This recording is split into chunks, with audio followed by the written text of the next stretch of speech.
Hola, muy buenos días a todos.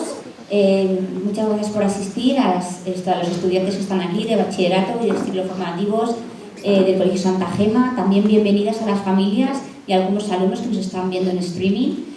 Muchísimas gracias por asistir, como digo, y desde el colegio, pues bueno, esperar que esta sesión sea del máximo provecho y lo más inspirador para vosotros. En primer lugar, presentar esta sesión como un avance en mi programa Santa Gema Inspira, que, como bien sabéis, pretende dos objetivos claros. El primero es presentaros, que pongáis cara a las personas que están actuando y transformando cada uno de los sectores a los que nos dirigimos.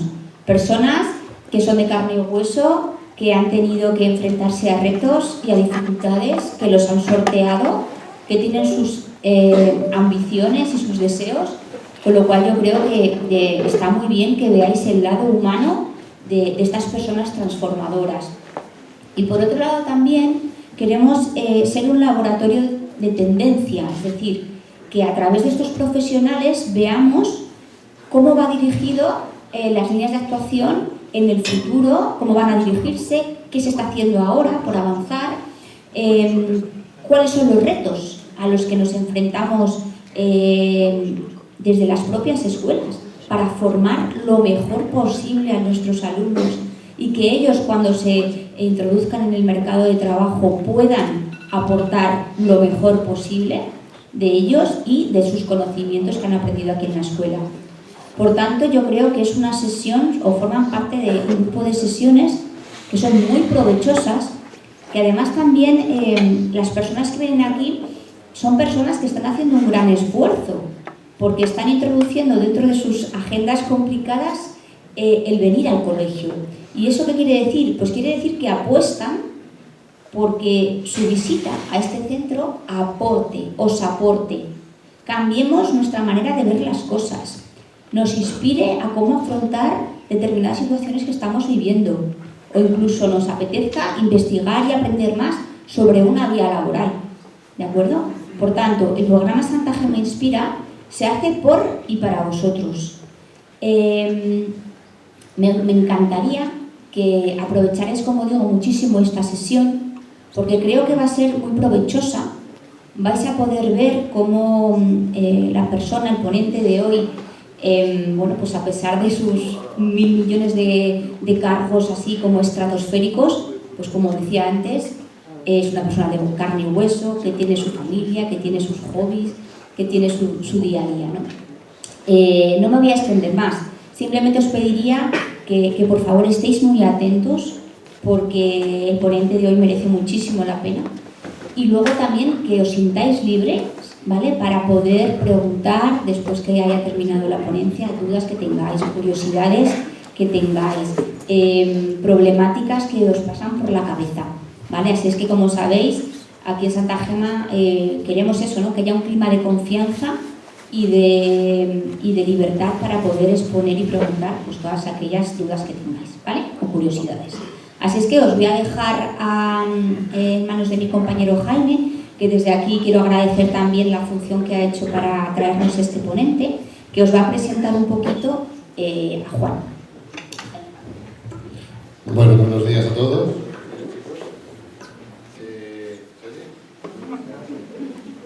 Ya sí. Bueno, ya sabéis, los que habéis estado en otras charlas de Inspira, que estamos trayendo, como bien ha dicho Ángela, a unos profesionales de Postil, ¿vale? Hemos traído del motor, de jurídicos digitales de la Comunidad de Madrid, y hoy traemos a una superpersonalidad, ¿vale? Es una persona que conozco desde hace, estaba calculando yo, desde hace 44 años, ¿vale? Lo conozco bien. Él es una estrella, dijéramos, ahora mismo del mundo financiero, lo ha sido siempre, porque lleva desarrollando su labor unida al Banco de Santander toda la vida. Ahora es el CEO de Alastria, que ya os contará él lo que era conveniente contaros, pero es un ejemplo mucho de superación, ¿vale? Yo he estudiado con él en un colegio concertado, igual que habéis que estáis estudiando vosotros, y él luego ha estudiado en la Autónoma, Universidad Pública, porque luego ha hecho ha estado en privadas también, pero bueno, prefiero una carrera similar a la que podemos tener cualquiera de nosotros, ¿vale? Él estaba también en Real Madrid de baloncesto y dejó el ser profesional de baloncesto por dedicarse a su carrera laboral, ¿no? Y bueno, va a ser mejor que os cuente, porque no os voy a contar todos los cargos, porque está... Luego os pasaré, podéis ver el LinkedIn de él luego para que lo veáis todo, ¿vale? Entonces, vamos a recibir con un fuerte aplauso a Juan Jiménez Zavalli.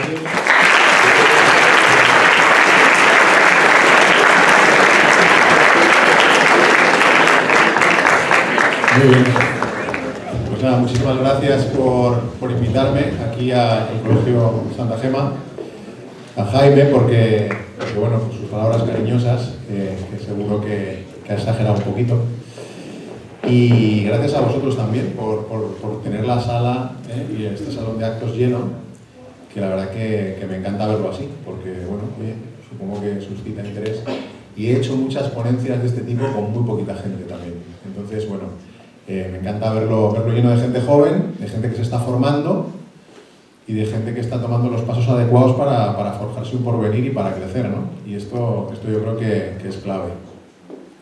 A ver, ¿por dónde empezar? Un poco lo que decía Jaime, ¿no? Yo he estado ahí, de ese lado. Sigo estando porque me considero estudiante perpetuo. Siempre hay que querer aprender, reciclarse, entender lo nuevo, cuestionar lo existente y ser crítico. La capacidad crítica yo creo que es algo que hay que inculcar a la gente joven. Ir construyendo tu carrera no es fácil, tienes muchas dudas probablemente, pero yo creo que el esfuerzo y el sacrificio y el estar enfocado en un objetivo pues compensa con creces, ¿no? Cada uno en su nivel y cada uno en lo que quiere hacer, en el campo que quiere explorar, ¿no? Como digo, no es sencillo saber a lo que uno quiere dedicarse. Hay unas profesiones que claramente son vocacionales, que las tienes más en tu cabeza, probablemente los médicos, probablemente los abogados son más vocacionales, la gente, evidentemente el que se dedica a la religión también tiene una vocación, eso seguro, pero los que son como yo, que estudiamos empresariales, ¿no? Que estudiamos economía, que yo luego estudié Derecho, pues bueno, vas construyendo un poquito intuitivamente, por lo que te dice tu familia, por lo que ves en tu entorno, por los referentes que son tan importantes que vas teniendo, y vas intuitivamente haciendo una carrera, ¿no? Y bueno, pues yo la llevé a cabo, como dice Jaime, en una institución parecida a esta, en donde hacíamos mucho deporte, y de ahí viene un poco el tema del baloncesto. Bueno, luego ya también tratando de hacerlo bien y en mis años universitarios, pues enfocándome mucho. También había distracciones, no había teléfonos móviles y demás, y no estaba tan digital la cosa, pero también había muchas distracciones, ¿no? Y bueno, siempre tratando de estar enfocado en el objetivo, que es el realizarte, el obtener una formación, una capacitación y luego pues ponerla en juego en tu actividad profesional, ¿vale? Es cierto que yo tuve unos años deportivos muy marcados. Es difícil compaginar el deporte de alto nivel con los estudios, es bastante complicado. Estuve jugando bastantes años en el Real Madrid, como dice Jaime. Se me daba, parece que bien, la cosa. Estuve como 5 años en la Casa Blanca, ¿no? Y luego en otros equipos jugué para la selección española. Ahí representar a tu país, pues también es un orgullo, siempre. Y los valores del deporte los he llevado toda mi carrera, ¿vale? Los valores del deporte que tienen que ver con la solidaridad, con el sacrificio y con sacrificarte por tus compañeros, ¿vale? Yo mis hijos, que tengo 2 hijas mayores y un hijo pequeño, pues les tengo metidos en el deporte y la verdad que no he sido capaz de trasladarle la ambición por competir, ¿no? O sea, han sido muy competitivos en deportes individuales, en el tenis y demás. Mi hija la mayor fue número 1 de Madrid y sigue jugando muy bien, pero claro, también está estudiando, entonces es difícil. Pero el deporte colectivo trae unos valores que os he mencionado, ¿no? Y creo que esos valores también se pueden llevar en tu vida familiar, de amigos y en tu entorno profesional, por supuesto. Yo me lo he llevado siempre Y es una enseñanza que creo que marca a las personas y que seguro que algunos jugáis aquí algún deporte, cada uno una vez más a su nivel. Y cuando dice Jaime que yo dejé el baloncesto para dedicarme a mi profesión, es mentira, no era tan bueno como para dedicarme. Si pudiera haberme dedicado más, lo hubiera hecho. Pero mi padre pues me decía, oye, Juan, tú juegas bien, con tus defectos y tus virtudes, pero estudias mejor. Entonces, ¿por qué no te dedicas a lo que haces mejor? Esto es una enseñanza fundamental. Las personas tienen que estar en sus fortalezas. Y de lo que hagas bien, hazlo muchas veces. Encontrar tu fortaleza es la clave del éxito. Y el éxito es distinto para cada persona. No es un camino único en el que tú tienes que desempeñarte porque la sociedad te lo dice, porque tu familia te lo dice, porque tu entorno te lo dice. El éxito es muy diverso y cada uno lo entiende de una manera. Los americanos siempre preguntan eso antes de empezar un proyecto. How success looks like. ¿Cómo es el éxito? Tenemos que idear cómo es el éxito, a dónde queremos llegar, y cada uno, como os digo, tiene el suyo. Para mí, el éxito es ser feliz, formar una familia, tratar bien a las personas, hacer un impacto. Yo creo que vuestra generación es la generación del impacto. Que los jóvenes que entran en el banco, siempre les preguntamos, ¿tú por qué quieres trabajar aquí? ¿Podrías montar una startup? ¿Podrías dedicarte al sector público, que es más fácil? Bueno, más fácil, más relajado probablemente. Y vienes al Santander, que es una casa complicada, donde hay un montón de política, en donde vas a sufrir un montón, también vas a realizarte. ¿Por qué vienes aquí? Porque quiero hacer impacto. Y yo creo que eso es el signo de vuestra generación, el hacer un impacto en la sociedad. En una sociedad complicada, en un entorno geopolítico muy difícil, en un mundo que sale del COVID y de pronto se encuentra con una complejidad extrema en todo, con una digitalización que es muy buena para muchas cosas, pero complica las relaciones humanas, en un entorno en donde llega una IA, la IA generativa, que bien usada es espectacular, pero mal usada puede tener muchos riesgos, como la capacidad de razonamiento. Ya no razonas tú, ya razona una máquina, como qué es verdad y qué es mentira, los deepfakes que vemos a diario y que os complican la vida, probablemente. Tenemos una tecnología espectacular que es una palanca de crecimiento, de empleo para vosotros, porque las profesiones técnicas van a tener mucha salida y tienen mucha salida, pero también pues tenemos todas esas complejidades. Cada uno tiene que idearse un poco su camino y cómo es el éxito para cada uno de vosotros. Conviene o siempre suscita una reflexión. Yo reflexiono mucho sobre esto del éxito y sobre lo que es tener éxito. He visto tanta gente que supuestamente era exitosa y luego estaban solos o luego no eran felices, que casi merece la pena más ser feliz. Pero entre que eres feliz y no, tienes que ganarte la vida y tienes que pagar facturas, que son muchas, y hay una inflación bestial. Entonces hay que buscarse un empleo. Y yo creo que como consejo, si me permitís, ¿no? Pues todo lo que tenga que ver con las profesiones un poco exponenciales, ¿vale? Va a tener bastante salida. Yo estoy en el vértice de las finanzas y la tecnología, con lo cual ahora os contaré un poquillo lo que hago. Aunque he traído unas páginas, pues oye, tampoco se trata de ir a través de las páginas ahí como si fuera una lección esto, ¿no? Sino que también vosotros interactuéis y me digáis. Y también lo que tiene que ver con profesiones de ayuda, apoyo y cuidado a los demás. Yo creo que esas profesiones van a estar ahí, pues porque estamos en un entorno, como os decía, complicado, la sociedad está un poco complicada, la longevidad ha crecido mucho, la gente vive más tiempo, todo lo que tiene que ver con carreras sanitarias, que es cuidar a los demás, todo lo que tiene que ver con carreras más asistenciales, todo lo que tiene que ver con capacitar a la gente y formar, yo creo que tiene mucho sentido. Evidentemente apoyar las nuevas tecnologías. Lo mío, la parte financiera. A mí siempre me ha apasionado ese mundo desde pequeño. Traté de enfocarme por ahí. También tenía referentes en mi casa de gente que ha hecho banca, que ha hecho finanzas, que ha hecho economía. Y bueno, pues la gracia, y me considero también un privilegiado, es que yo lo que estudié, pues lo traslado casi todos los días a mi desempeño laboral. Esto es importante. Y como soy un inconformista y alguien que es muy crítico, en mi casa mi padre me llamaba el salmón, porque siempre iba en contra de la corriente y no me creía nada, ¿vale? Pues lo que me he encontrado lo he tratado de cambiar.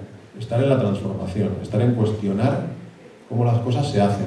Esto se hace así porque siempre ha sido así. No, a mí eso no me vale. Me ha costado muchos disgustos, bueno, también. Pero querer cambiar las cosas, creo que vosotros sois una generación inconformista también, que os encontréis muchas cosas que nos cuadran en vuestras cabezas. El pensamiento crítico es clave también en vuestra carrera profesional. Entonces yo he estado un poco en ese vértice, como os decía, de lo digital, lo nuevo, lo cambiante, el intentar entender todo lo nuevo y el cómo traérmelo a mi actividad, ¿vale? Comentaba Jaime también que estoy ahí de consejero delegado de Alastria, que Alastria es una asociación, una plataforma de blockchain, ¿vale? Seguramente que alguno que estudia tecnología pues está mirando los temas de blockchain, los temas de cripto, los temas de activos digitales. Es un tema que va a cambiar bastante el panorama.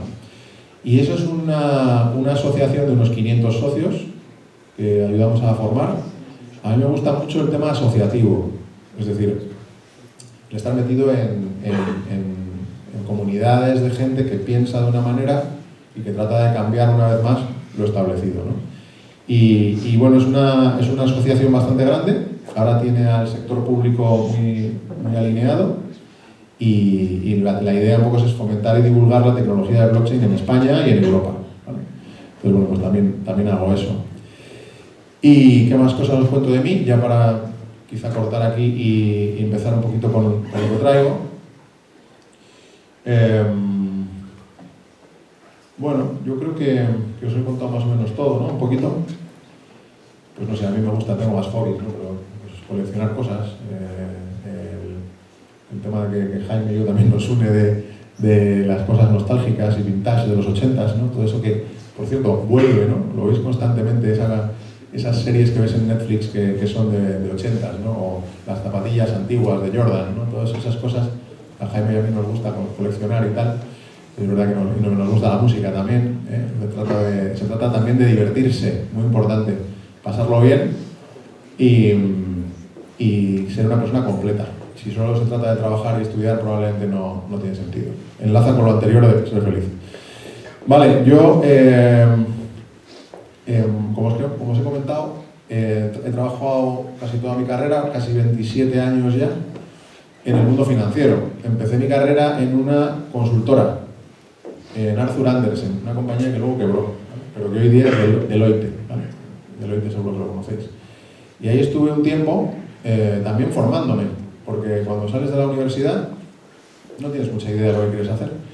Y bueno, pues era una compañía muy chula, porque había mucha gente joven y había unas promociones de gente y éramos ahí gente muy ilusionada, estábamos iniciando nuestra carrera. Y era muy duro porque trabajabas muchísimas horas, pero te formabas, ¿no? Y entonces de ahí ya me enfoqué en hacer trabajos de consultoría para bancos, para compañías de seguros, para gestoras de fondos, el mundo financiero. Luego, claro, cuando eres joven quieres viajar, ¿no? Me mandaron a vivir fuera, me mandaron a vivir a Portugal, estuve 2 años allí, aproveché para aprender el idioma, hice una fusión de unos bancos, participé en el equipo, no lo hice yo. Me lo pasé bien también. Estuve 5 años, que se me hicieron como 50, eran años de perro, estos que son como 7 años de persona normal. Se me cayó el pelo, yo tenía una melena, es broma, nunca tuve tanta melena, pero sí tenía, como vosotros, que veo ahí las cabezas, pues ahí trabajé muchísimo y la verdad me dejé parte de mi juventud, ¿no? Luego ya me fichó BBVA y me mandó a vivir a México. Estuve viviendo en México 2 años y un México espectacular, un país muy divertido también, muy afín culturalmente a nosotros y aprendiendo cosas nuevas, formas nuevas. Trabajé en Bancomer, que es el primer banco del país, y me lo pasé muy bien también. Y luego yo tenía mucha ansia de crecer rápido y me fui a un banco más pequeño, a Banca, que ahí me dieron la oportunidad de ser el adjunto al consejero delegado y aprender de una persona espectacular. Estuve 4 años también. Y ahí llega la crisis financiera. En 2008, la gran crisis financiera. Vosotros todavía a lo mejor no estabais, algunos no habíais nacido probablemente, Yo tengo una hija de 2005 y otra de 2009. Entonces, bueno, por ahí, en esos tiempos, pues el mundo financiero casi se autodestruye. En 2008 hubo una crisis brutal. Y yo decidí pues cambiar de rumbo e irme a un sitio más grande a pasar esa crisis. Me fui a Santander, al Grupo Santander, que es el primer banco de la eurozona, vale 150 billones euros de capitalización bursátil. La acción está a casi 11 euros, está casi al doble de los libros. Tiene actividad en 42 países, tiene 10 regiones geográficas fundamentales. Y pasé un tiempo largo de mi carrera en Londres, estuve casi 5 años allí, y luego volví y ya hice otras cosas. Y en 2015 me fui, hace 10 años ya, 11, vamos para 11 años, me fui a hacer la digitalización, la innovación de un grupo que tiene 160 años de historia, que venía de hacer las cosas de una manera y pensamos que tenía sentido hacerlas de otra manera distinta, ¿vale? Y para poder pensar en lo nuevo, tienes que conocer lo antiguo. Y de ahí que os traiga, perdón que está en inglés, pero yo os lo voy contando y así pues, hacemos un poco un mix, ¿no? Reidear y reformular el dinero, ¿vale? Los economistas siempre hablamos del dinero. Entonces, pues el dinero, como hoy lo conocemos, es dinero digital. Hace una generación era dinero físico, los billetes y las monedas, ¿vale?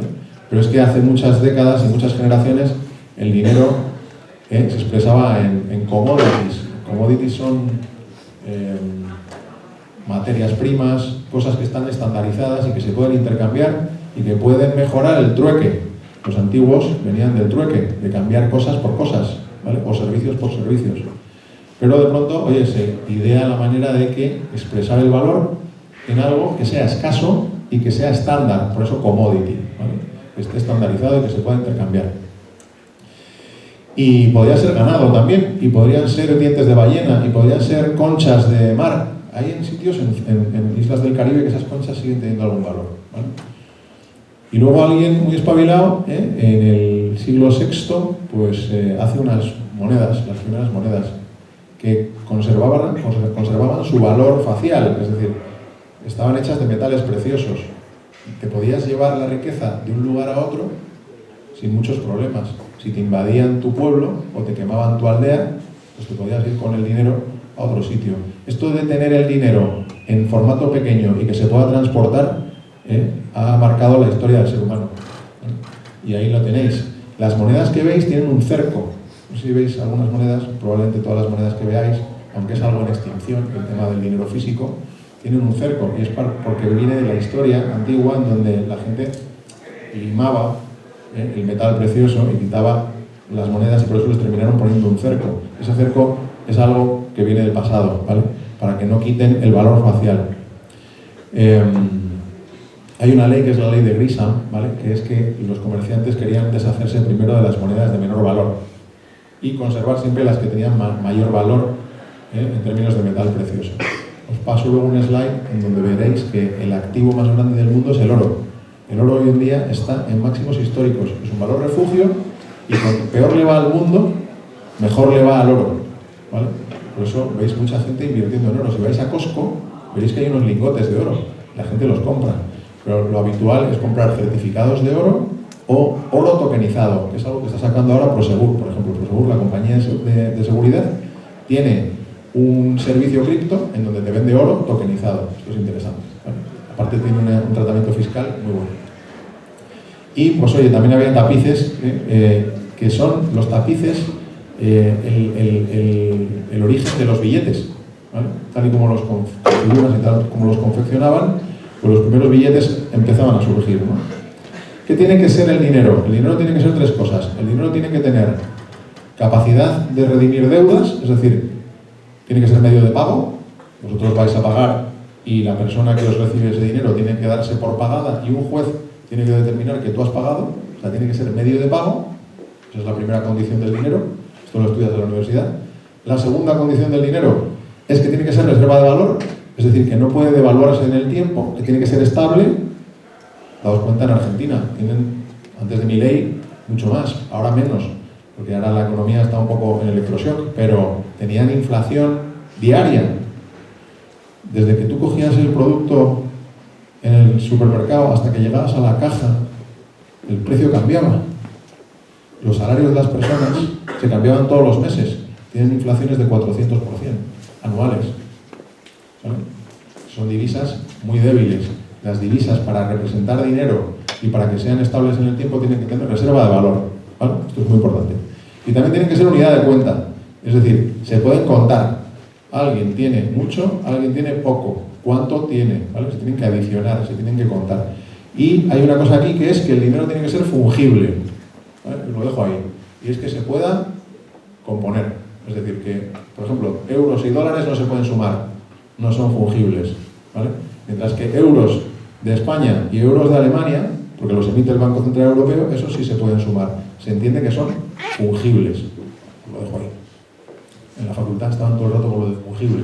Yo no lo entendía. ¿Qué es eso de fungible? ¿No? El fungible es que se puede sumar. Y si tienes esas tres condiciones, pues ya tienes dinero. ¿Vale? Como os digo, en la historia del ser humano tiene que ver cómo transportas el oro, cómo transportas los billetes. Cuando quieres transportar muchísimo dinero o muchísimo oro, tienes problemas de transportabilidad. En Estados Unidos no es lo mismo pagar con los billetes pequeños que con los billetes falsos, y es por un tema de transporte. De hecho, cuando tú cambias moneda, te dicen cómo lo quieres, en qué billetes, de qué denominación, y en función de eso tienes un coste distinto, y es por el transporte. Y por supuesto, las falsificaciones. Hay un montón de falsificaciones. Se cree que un 10-15% de los dólares que están en circulación en Estados Unidos son falsos.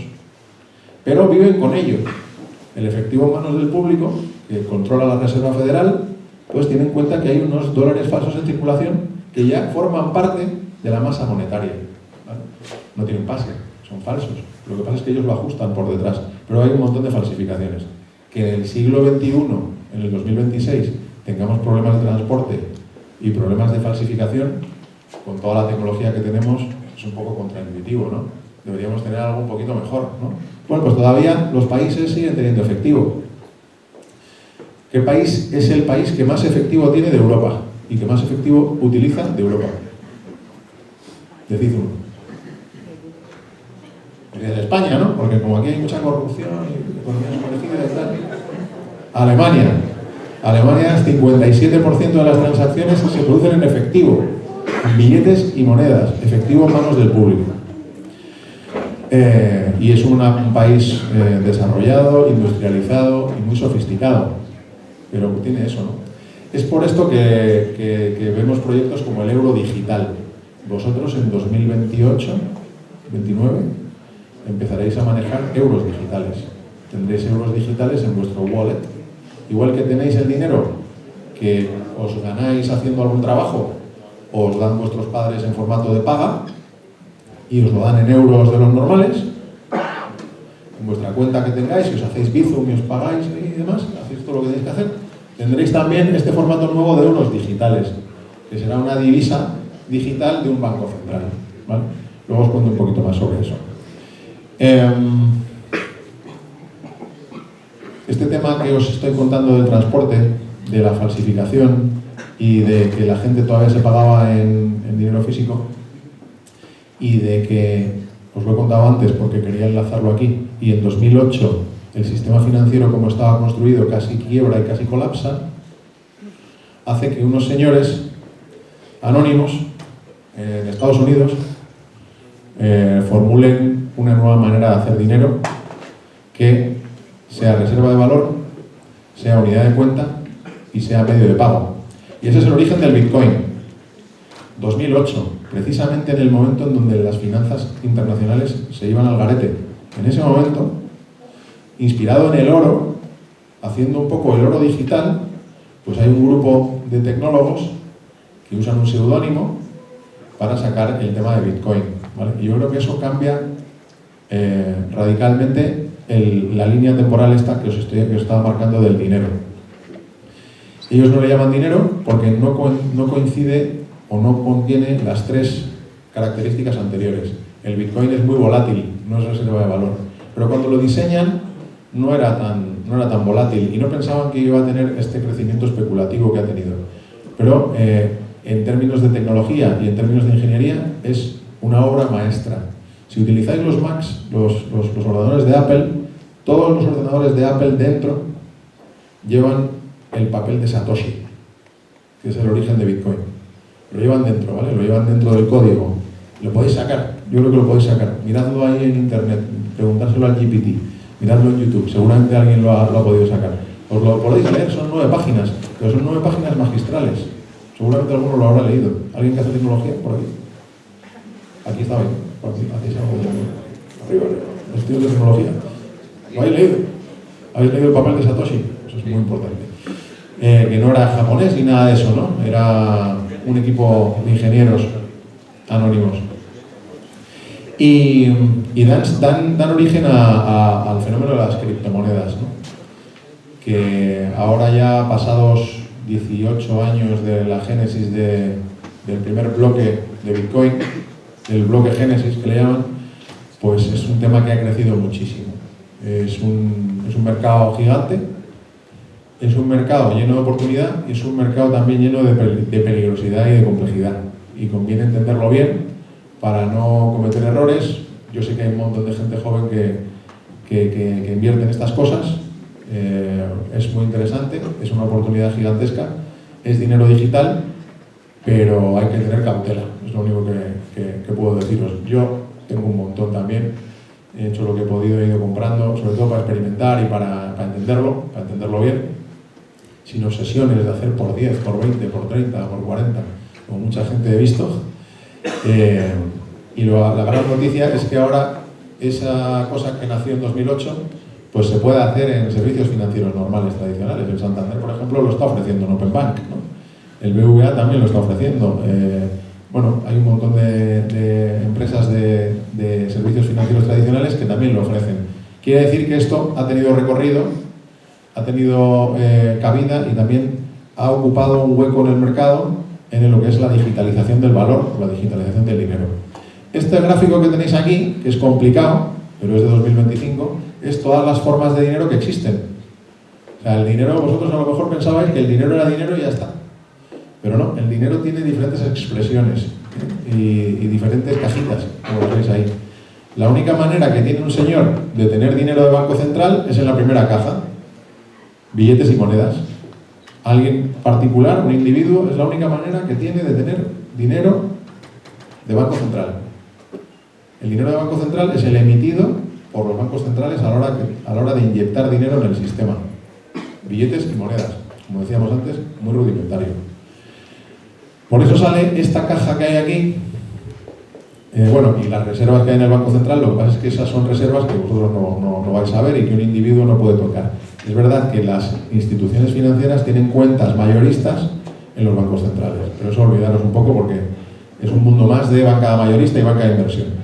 Pero efectivamente, ese proyecto que tenemos ahí del euro digital, ¿vale?, en su formato mayorista y minorista, será la manera, no solo el euro, sino que también en Inglaterra están haciendo la libra digital, en otros países están también explorando, será la manera de tener dinero digital de Banco Central.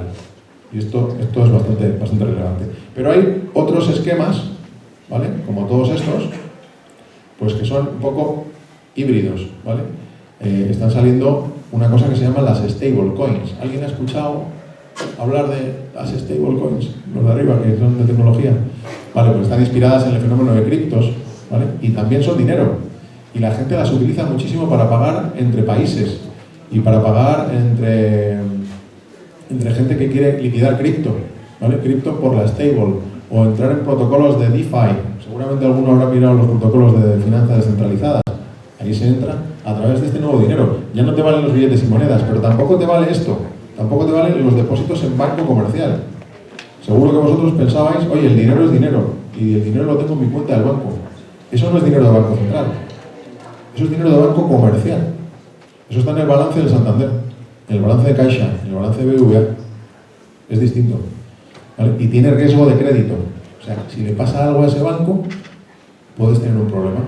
Los primeros 100.000 euros están cubiertos por el Fondo de Garantía de Depósitos, pero el euro 100.001, ese tiene riesgo. Y ese, en función de dónde lo tengas guardado, puedes tener un problema, ¿vale? Yo no estoy diciendo que el dinero del Banco Central no tenga riesgo, también tiene riesgo, pero ese es riesgo país, es completamente distinto, ¿vale? Entonces, bueno, por lo menos os lleváis este mensaje hoy, que el dinero no es único, el dinero tiene todas estas expresiones. Y en esto es donde nos estamos enfocando ahora en banca y en finanzas, en entender y descifrar en dónde caemos en este entramado tan complicado, ¿vale? Lo que os puedo decir también es que aquí nos estamos desempeñando muchísimo en lo que tiene que ver con stablecoins. Todos los bancos están tratando de lanzar una. Estoy metido yo en ese proyecto, me han metido ahí. Y en otras formas tokenizadas de dinero, ¿vale? Mensaje para vosotros: ahí hay una oportunidad gigantesca, hay un futuro multidinero y hay que poder entender probablemente todas estas cajitas para considerar un poco en vuestras cabezas lo que es el dinero y cómo se mueve el dinero, ese dinero en el mundo. Que sé que es complicado porque es muy abstracto y hablamos de billions y de trillions y se nos va un poco esas cifras tan gigantescas a veces pues no son abarcables, ¿no? Pero bueno, que sepáis que hay un montón de innovación en lo que tiene que ver con el dinero. Este mundo es muy divertido, el mundo de las criptos. Yo creo que la gente joven os ha llamado bastante la atención. Pero ya os digo, lo bonito y lo interesante probablemente sea la ingeniería que hay por detrás, que es la verdad magistral, de cómo poder intercambiar valor en una red sin la necesidad de un banco central y sin la necesidad de un banco comercial. Es verdaderamente interesante. Bueno, lo que os decía antes, traernos también, poneros pie a tierra en lo que son los activos financieros. Los activos financieros, el dinero es el más fundamental, pero ese es un activo monetario. Y luego los activos financieros, tendríamos el mundo de los bonos. Yo trabajo un montón ahí en la sala de mercados de renta fija, pues ahí estuve un montón de tiempo. La renta variable, las acciones, la bolsa. También muy chulo, yo creo que a la gente joven también le interesa mucho la bolsa. Oye, esto mola un montón, ¿no? Ahí las pantallas, no sé qué. Ya no es tan divertido como antes. Entras en una sala de tesorería, antiguamente había gente pegándose gritos, como las pelis. 100 pantallas ahí, yo tengo gente que tiene como 12, 15 pantallas delante de ellos. Ahora no, ahora es todo electronificado, silencio absoluto, las máquinas cierran las operaciones, allí no grita nadie. Bueno, antes era una cosa romántica, ¿no? De ver gente ahí gritando y desgañitándose. Ahora es más tecnológico, pero sigue muy en boga. Y os enseño cómo está el oro en términos de trillions. O sea, hay 28 trillion dólares. ¿Sabéis los billions y los trillions? En España decimos billón, pero no es el billón americano. El billón americano son 1.000 millones y el trillion americano es 1 billón de millones. Y aquí el trillion de ellos es el billion nuestro. Esto es trillion. El mundo habla inglés. El mundo no habla español, sí, pero el mundo financiero habla inglés. Entonces, billion, 1.000 millones, ¿vale? Pero tenemos 28 trillion, que es lo que pesa el oro. Es el activo más grande del mundo. Yo esto cuando lo veo alucino. Yo digo, el oro. Una vez más, que rudimentario, ¿no? Se mina, hay que ir ahí a extraerlo, pero es el activo más grande, en valor. El segundo es Nvidia. ¿Alguien sabe qué es Nvidia? Tecnología. Hay uno que sabe. Los de las tarjetas gráficas, ¿no? Las tarjetas gráficas de los ordenadores. Estos tíos, hay un valenciano, es el número 2 de la compañía. Los españoles también tenemos nuestro hueco, ¿vale? Y efectivamente, ahí está en Nvidia. Nvidia pesa más, es más grande que Microsoft. Yo alucino también con esto. Tuvieron su auge muy importante con el minado de Bitcoin. Con las tarjetas gráficas se minan Bitcoin.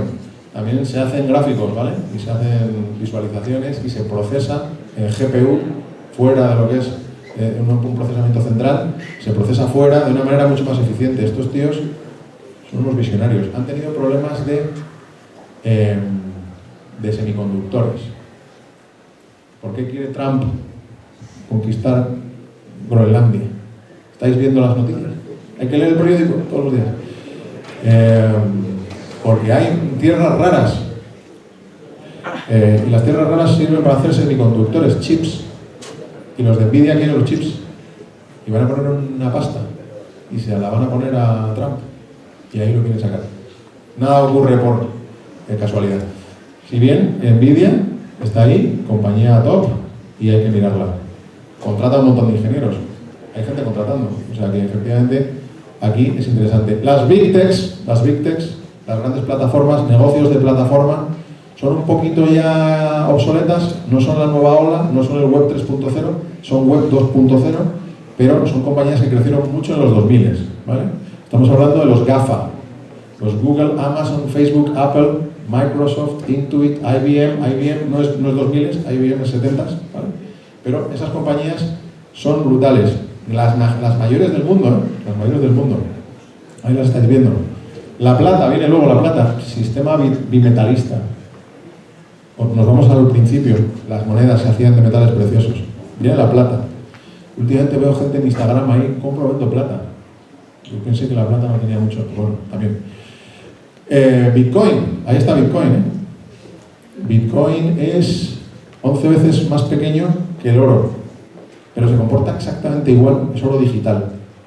Tenéis que entender el Bitcoin como oro, porque se mina, hay una cantidad limitada en el mundo, el esfuerzo computacional que hay que hacer para extraer el nuevo Bitcoin es mucho más grande que el esfuerzo computacional que había que hacer en 2008, el esfuerzo de extracción del oro es mucho más grande que el que había que hacer en la fiebre del oro que hubo en Estados Unidos, que se ven en las pelis de vaqueros.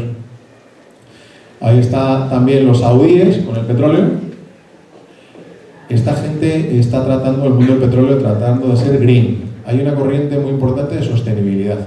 También es una corriente que tenéis que tener en vuestras cabezas y que también genera un montón de empleo. El mundo del ESG, del Environmental, Social and Governance, ¿vale? La parte por la E de Environmental, el convertir empresas, industrias que eran marrones, que eran negras, contaminaban muchísimo, en empresas verdes, ¿vale?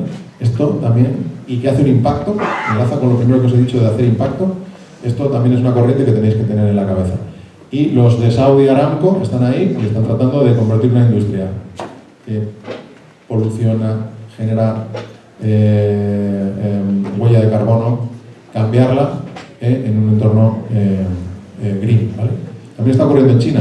China tiene un modelo productivo, porque es la fábrica del mundo, muy marrón, y lo quiere convertir en verde, y lo están haciendo, ¿vale? Todo lo que tiene que ver con descarbonización es una industria creciente.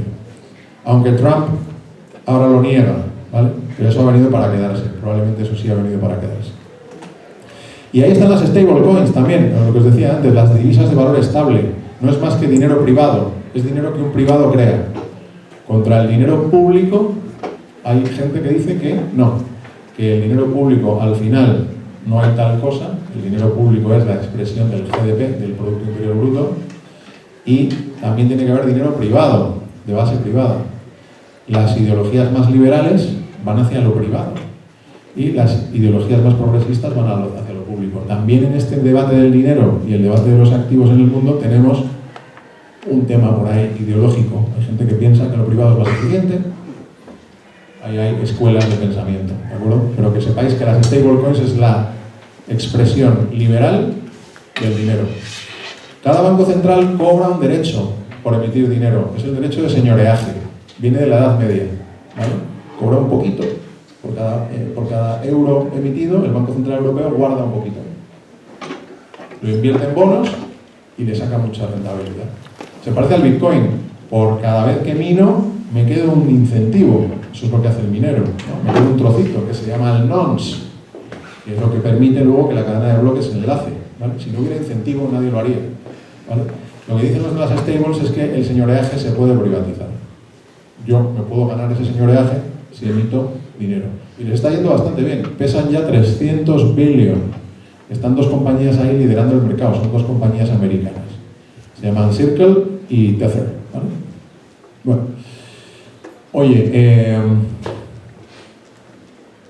os quiero hablar un poco de disrupción también, que tenemos poco tiempo. También para que veáis un poco de dónde vienen las finanzas, ¿de acuerdo? ¿Quién pensaría que es más disruptivo, las nuevas compañías o un banco?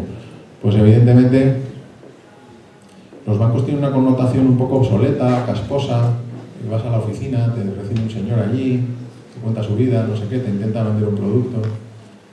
No le gusta a la gente, ¿no? Tenemos mal predicamento. Nos odia, la sociedad nos odia, ¿no? De eso me encargo yo en el banco ahora, de que no nos odien tanto, cambiar un poco la narrativa. Pero la empresa tecnológica innova un montón, ¿no? Bueno, yo os voy a demostrar que no es bien así, no es tanto así.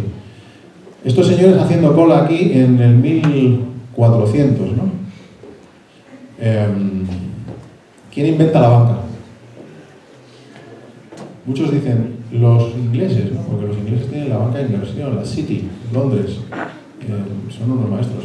No, la banca la inventan como tal los italianos. Bueno, pues los judíos. Sí, también. Los cristianos no podían prestar dinero. Ahí está. Bueno, en el Islam no se puede cobrar tipo de interés. La Sharia prohíbe el cobrar tipos de interés, cobrar intereses. Entonces ahí también le han dado una vuelta. La banca no es la banca islámica, lo que te hace es que te cobra una comisión, no es un interés. Pero sí, los judíos efectivamente transportaban cosas pequeñas de mucho valor de un sitio a otro porque eran nómadas, diamantes, lo seguro. Pero la banca comercial, per se, la inventan en Siena, ¿no? Este el primer banco comercial a Monte dei Paschi, ahí 1400. Gente haciendo cola. Bueno, y un tío apuntando en un libro. La contabilidad, ¿alguien estudia contabilidad? Estudias contabilidad de comercio. FP, ¿hay alguien de...? Muy bien. ¿Y quién inventó la contabilidad? Luca Pacioli, ¿no? La partida doble, el debe y el haber, el activo y el pasivo. Luca Pacioli, el principio de partida doble, ¿vale? Ahí está el tío, escribiendo en un libro mayor. Este ha dejado tanto dinero aquí, tenemos un liability, tenemos una obligación. Puede venir un día a pedirlo. Tiene un claim contra nosotros. Pero sí, es contabilidad. Y ahí hacían cola. Bueno, 1500, la primera letra de cambio.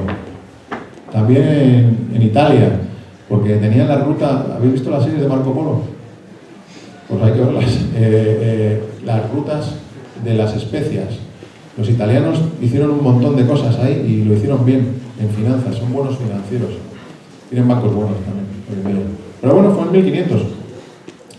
El primer bono, estos son los holandeses.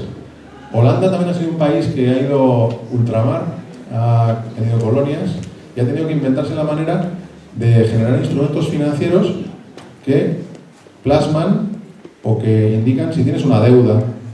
Yo emito un bono y digo que tú me das un dinero y yo te lo devuelvo en unos cupones y una redención. Y eso lo vamos a pintar en un papel. El primer bono, ¿vale? La Compañía de Indias. Los ingleses, pero entran en el siglo XVII, ¿vale? Pero empiezan con los cheques. El tema de cheques que hoy en día también pervive, ahora lo vais a ver. Pero grandes innovadores, ¿no? Los banqueros, grandes innovadores, inventaron maneras de que la economía funcionara, circulara, el dinero funcionase, circulase, y tuvieron una traslación jurídica en las letras de cambio y en los efectos. Cuando estaba en la carrera decían, los efectos, va el balón con efecto, ¿no? Yo no sé lo que es el efecto. Un efecto es una letra. Seguramente escucháis por ahí, tengo que pagar muchas letras, tengo que pagar muchos pagarés. Lo pago con cheques. El primer cheque inglés. La primera tarjeta americana, primera tarjeta de crédito, ya nos hemos ido al siglo XX, ¿vale? Pero ahí está, el águila de American Express, ¿no? 1958. El primer cajero lo hizo Barclays, ATM, un teller. En Estados Unidos se dice teller, ¿no? El cajero, where's the teller? ¿Vale? 1967, ahí la gente agolpándose para ver el cajero. ¿Cuánto cuesta un cajero? Poner un cajero en la calle. Luego la gente dice, joder, es que llego al cajero y me cobran, tío. ¿Qué pasa? El cajero vale 50.000 euros. Entonces, un coche que esté bien, ¿no? 48.000, creo que es 48.000 euros. Por ahí. La señora es ahí de banca telefónica, Wells Fargo, uno de los bancos grandes de Estados Unidos, hizo la oficina del futuro. Oiga, no tiene que hacer cola. No, mejor llame. Puede hacer sus ingresos. Grandes innovadores los bancos, ¿no? Pero tenemos la idea de que nunca han innovado. Bueno, años 70, ¿vale? Aquí iba a poner Jaime cuando nacimos nosotros, ¿no? No he tenido la foto yo de cuando éramos pequeños, pero podría haber traído. La gran red Swift. Yo he estado en Swift mucho tiempo. Se creó en los 70. Es como los bancos se liquidan el dinero. Se usa Swift, una red que tiene 10.000 bancos. Hay unas 10.000, 11.000 licencias bancarias en el mundo. Todos están enlazados en la red de Swift. Cuando ha habido que cerrar el grifo a Rusia para sancionar sus activos y para que no hubiera liquidez, se cierra Swift. Es el gateway. Es por donde va todo. En mensajitos de texto plano. Qué rudimentario, ¿no? Pero para los 70s, grandes innovadores, ¿no? Oye, esos fueron los años de la innovación, los años en donde íbamos como una moto, ¿no? Los bancos hacíamos un montón de cosas, tal. Pero después de los 70s no se hizo nada. Estuvimos ahí durmiendo un poquito. Eso fue la época probablemente en la que la banca se genera un poco su mala fama. No hizo mucho. Pero si os fijáis, sí, no ha cambiado tanto la fiesta, ¿no? La gente hace cola. El bill of lading es el mismo. Hemos estado orbitando, es el mismo. Los cheques son lo mismo. Las tarjetas, fíjate, con el águila igual. Un chip. Tienen un chip. Vale, es verdad. Tienen un chip. Cada vez la gente usa menos tarjetas, usáis Apple Pay. Pero tienen un chip. Un chip que vale 9 euros el chip. O sea que luego me dicen, es que nos han cobrado por la tarjeta. Voy a pedir que me lo devuelvan. Valen 20 euros hacer los plásticos. O sea que tampoco os creéis que ahí está el beneficio de un banco, ¿no? En cobrarte la tarjeta. No. El cajero es igual. Eso sí, el trading floor que os decía antes, ¿verdad? Antes estaban estos señores ahí intercambiando tickets. Hoy en día están vacíos. No se negocia por ahí, es electrónico. Es totalmente electrónico. Hemos estado hibernando. ¿Qué es lo que ha ocurrido mientras tanto? Vinieron en los 2000 estos señores. Conocéis a todos, ¿no? El otro día leía que Jeff Bezos es español. Eso es alucinante. Parece ser que tiene un tío en Toledo o algo así. Yo siempre trato de barrer para casa. ¿Quién es este de aquí abajo?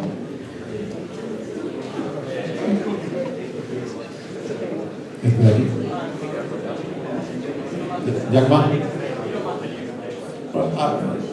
Elon no está aquí. Es que no lo veo de ahí, ¿no? No, este es Jack Ma. Montó AliExpress. Montó Alipay. Montó un montón de cosas. Ha estado en paradero desconocido, por lo visto. ¿Alguien conoce a este? Arriba, los de arriba. ¿Quién conoce a este?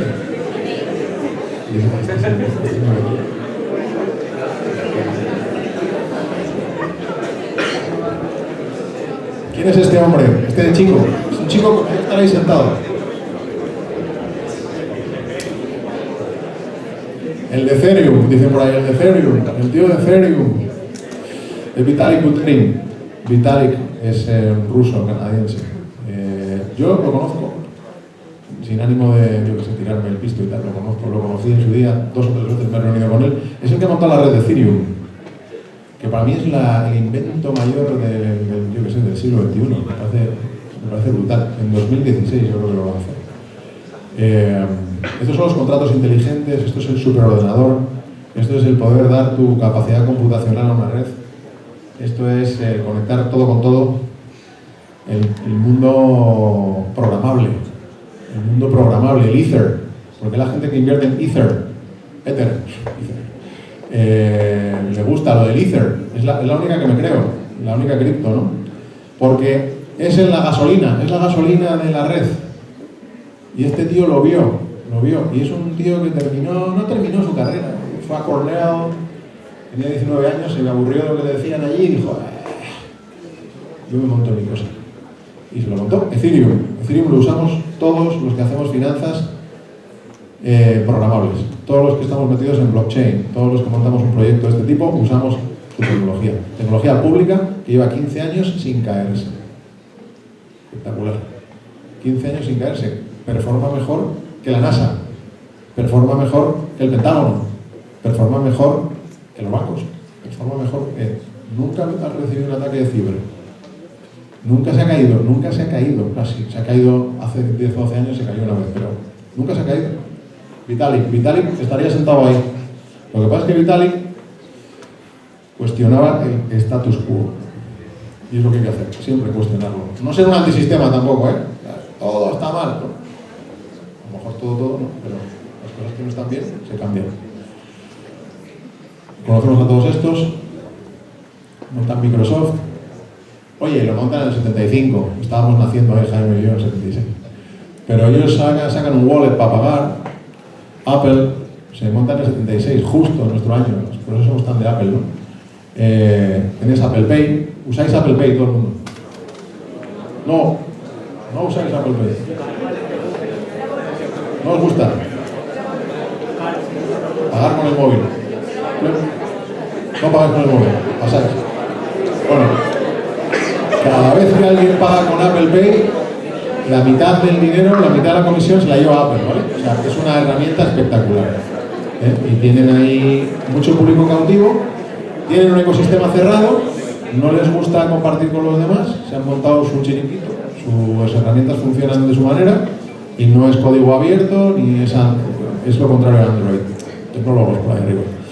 Pero ganan un montón de pasta. De hecho, bancos transaccionalmente pierden, ¿vale? Por usar Apple Pay. Pero es que Apple Pay es un poco lo más extendido y lo que la gente te pide. El cliente te lo pide y lo tienes que tener, pero pierdes dinero. Te hacen hasta perder dinero. Amazon, pues oye, Amazon, ¿cómo se llamaba Amazon antes de lanzar Amazon? Tenéis que ver los MVPs cuando hagáis un proyecto aquí en las clases, no es de vergüenza sacar vuestro mínimo producto viable. Os llega el profe y os dirá, ¿qué tenéis?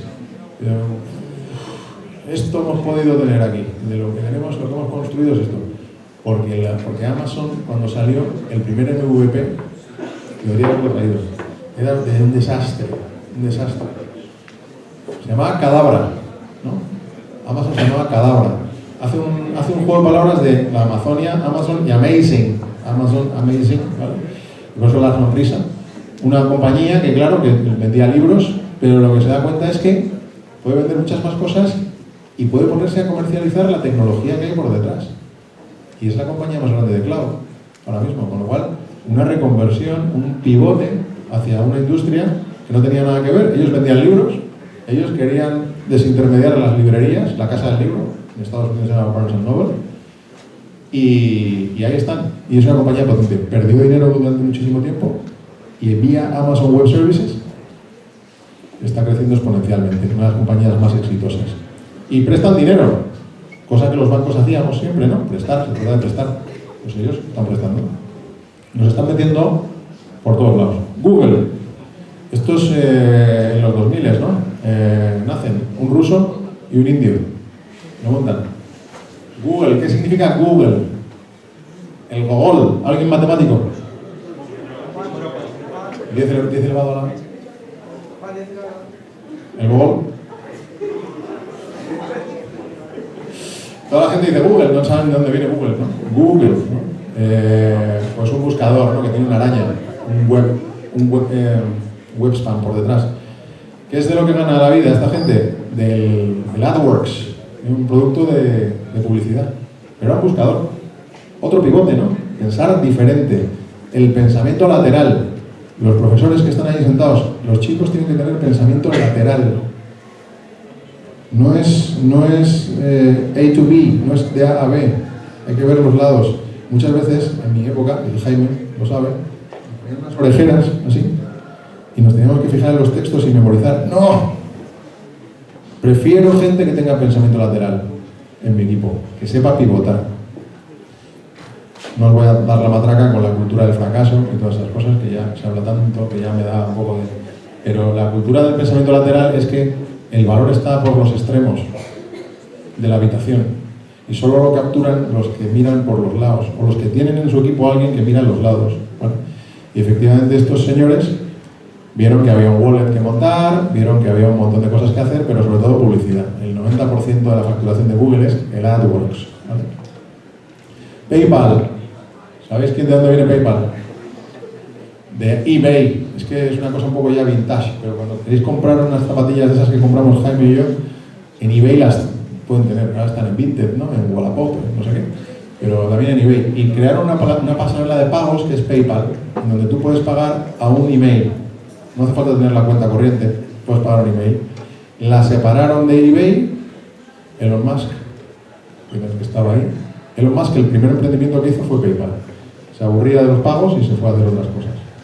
Y lo demás es historia, ¿no? Pero también hay un tal Peter Thiel, que es uno de los de PayPal, ¿no? que es un personaje también a estudiar. Y montan PayPal. PayPal ahora es un banco, licencia en Luxemburgo, en Europa, una cosa gigante.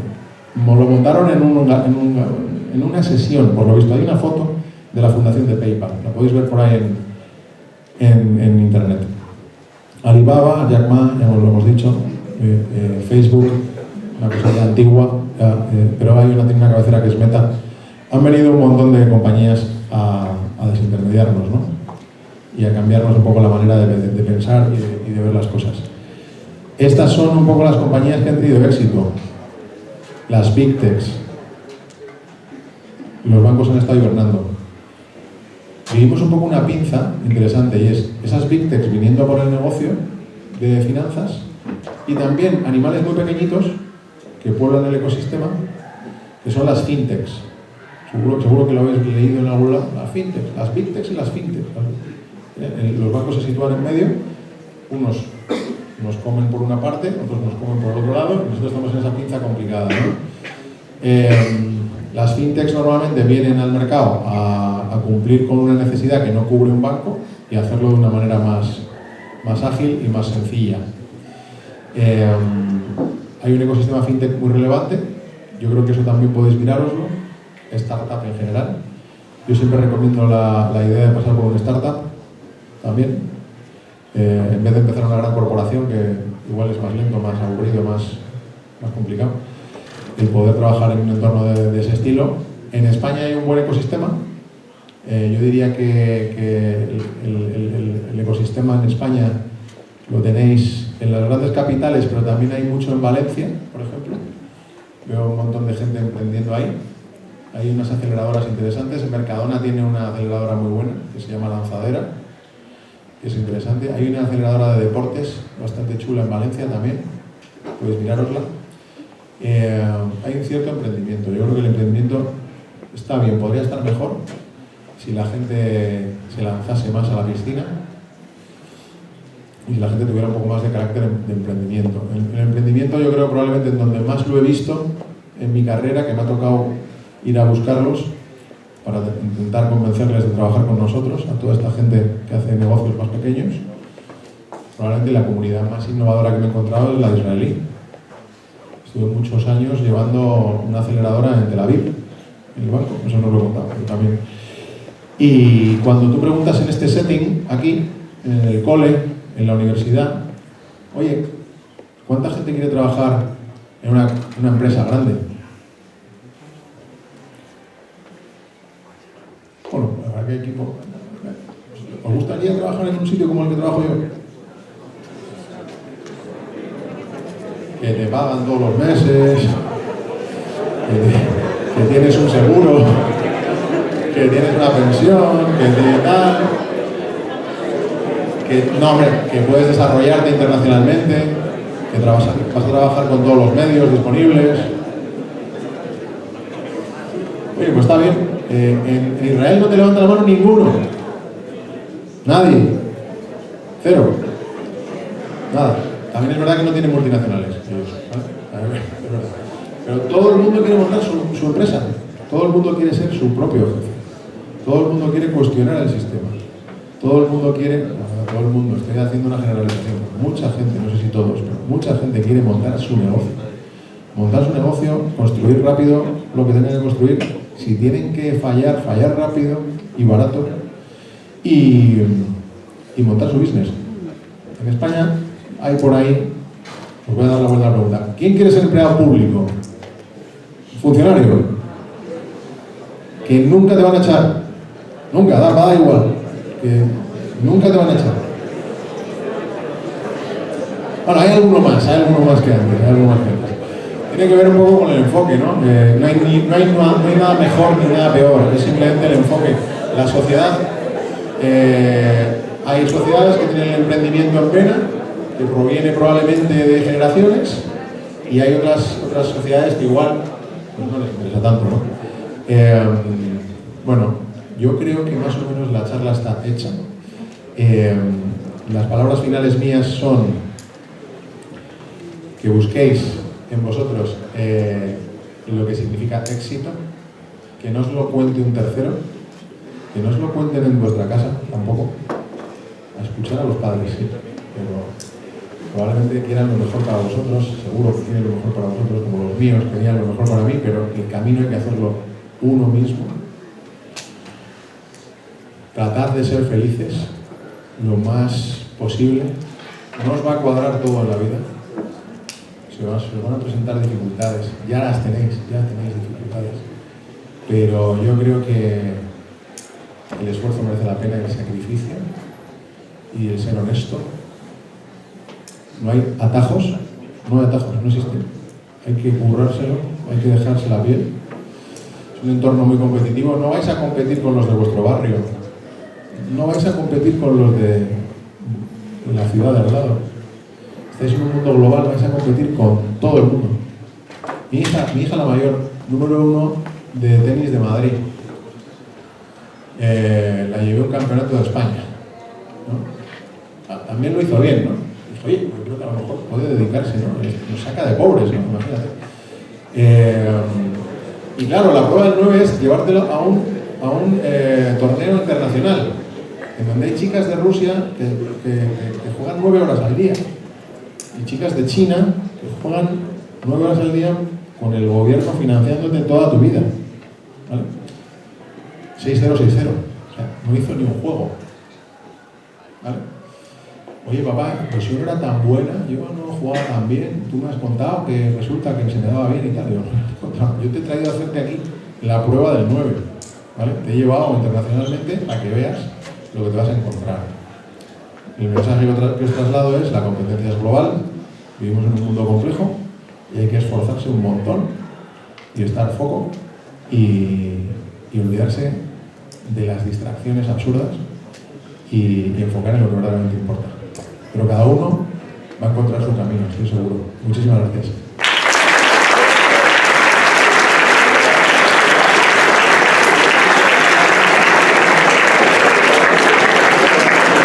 Bueno, vamos a pasar a un programa, si queréis hacer alguna pregunta a Juan.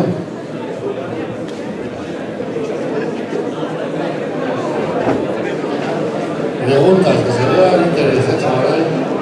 ¿Hola? Bueno. Vale, a mí lo que más me preocupa del tema de las finanzas es la vivienda. Y mi pregunta es, ¿los pisos van a seguir subiendo exponencialmente de manera tipo en el tiempo infinito? ¿O realmente la gente se va a dar cuenta que en sitios como Barcelona, Bilbao o Madrid un piso no cuesta tanto y van a bajar? Claro, es que os he puesto ahí un gráfico de los activos financieros, pero es que falta el otro gráfico que es el de los activos reales. La economía real, ¿no? Se maneja en unas dinámicas completamente distintas. Es uno de los problemas de la sociedad, que las finanzas van por un camino y en la economía real va por otro, ¿no? Yo creo que mientras exista incertidumbre económica y la situación geopolítica, has preguntado tú, ¿no? Y la situación geopolítica esté como esté, el ser humano busca refugios. Por eso el oro está en ese nivel que veis ahí, totalmente fuera de la lógica financiera, incluso. La vivienda es la traslación del oro en la economía real. Es el valor más refugio y probablemente en España tiene una connotación cultural de generaciones y generaciones en donde está la cultura de la propiedad, ¿vale? Tener una casa, pero no vivir en una casa, sino que sea tuya, ¿vale? Yo creo que van a seguir subiendo. Es el mensaje también, creo. Y no es consejo de inversión, ni tengo una bola de cristal, ni lo sé. Y si lo supiera, pues probablemente estaría subido en esa ola, ¿no? Me parece que sí. Y me parece que para paliar eso, tiene que haber unos salarios competitivos, ¿no? Acordes, y que permitan a las personas acceder a eso, ¿no? Y para eso hay que mejorar la competitividad. Y la competitividad es algo que es la asignatura pendiente de nuestro país. Y esto más es una cuestión más de los políticos, de cómo mejorarla, y de las empresas. Yo creo que todas las empresas están en busca de la competitividad. En Europa tenemos un problema de competitividad. ¿Por qué las empresas no nacen aquí? ¿Por qué nacen en otras partes? He hablado un poquito de eso, ¿no? Emprendimiento, el mindset, ¿no? Como que la gente piensa, pero también las condiciones favorables del ecosistema para que florezca. Yo creo que los gobiernos tienen que ponerlas. Ser competitivo te lleva a mayores salarios te lleva a tener capacidad de adquirir esa casa que para vosotros es una quimera. Y para vosotros y para todos los jóvenes, ¿vale? Creo que habría que solucionar eso, pero a corto o medio plazo no lo veo fácil, no lo veo sencillo. Es verdad que habrá que hacer y tendrán que hacer cosas porque la vivienda, medidas para que la vivienda sea más accesible. Yo no me quiero meter en nada político, pero como soy un liberal o un libertario, creo que cuando tú miras la vivienda entera, ves desde que se construye, desde que alguien piensa en construir, hasta que una casa está disponible para el individuo, incluso antes, el suelo, si te vas al suelo, ¿no? Donde luego se va a edificar, está lleno de impuestos, está cargado de impuestos. Los impuestos son necesarios para que haya una economía del bienestar. Pero cuando lo miras entero, más de la mitad, si lo miras entero, son impuestos. Entonces, que no quiero hacer panfleto ni nada, pero eso hay que revisarlo un poco. Si no, no va a haber incentivos, ni siquiera que se construya, ¿no? Entonces, yo lo veo complicado. Y sé que es un nudo gordiano de la sociedad. Es decir, en tanto no accedéis a la vivienda, no construís una familia. En tanto no construís una familia, no hay hijos. En cuanto no hay hijos, la economía no circula. Y si no circula, no vamos a ninguna parte. La gente tiene un perro, no tiene hijos. Pero no por nada, sino porque no lo puede tener. ¿Pero por qué? Porque no tiene casa. Entonces, esto es una cosa compleja y que yo, la verdad, me sobrepasa. Y lo miramos todos los días, el tema de vivienda, en el banco. Hay equipos enteros mirando esto y tiene difícil solución. Por lo menos en el ámbito más de las economías desarrolladas, ¿vale? En otros países pues tienen otras realidades distintas, pero sí, lo veo difícil. No te puedo decir un mensaje más esperanzador, porque la verdad que tampoco lo veo. Pero es una muy buena pregunta. Enlaza con el tema de blockchain, por cierto, un poco, porque es verdad que sabéis que ahora la vivienda y los suelos también se empiezan a tokenizar. A lo mejor tú me dirás, sí, fenomenal, pero yo que quiero una casa para mí, déjame de tokenizaciones, ¿no? Bueno, pero sí es verdad que puedes entrar en el mercado inmobiliario no comprando el piso entero, sino una fracción de token, ¿no? Y eso te permite ya entrar en el negocio inmobiliario con pequeñas inversiones de tickets pequeños, ¿no? Eso es una idea que es interesante y hay bastante startup española, porque somos buenos en el inmobiliario en España, hay bastante startup española en el mundo de tokenización inmobiliaria, ¿vale? Miraos una compañía que se llama Rental, otra que se llama MetaWealth. Hay algunas compañías, sobre todo en el sur, hay una aceleradora en Málaga que está metida sobre todo en temas de real estate, de inmobiliario. ¿Alguna preguntilla más? Van a dar el micro. Da igual, no. Han pasado un... Ahora vas tú, ¿no? Hey, ¿qué tal? Mi pregunta es que si la retención a un punto se puede quedar anticuada o puede mejorar o algo en su sentido. Bueno, excelente pregunta esa. Es que tampoco quería entrar en el detalle técnico, pero sí, pero a tu pregunta requiere un pelín. Hay una cosa que es el trilema, ¿no?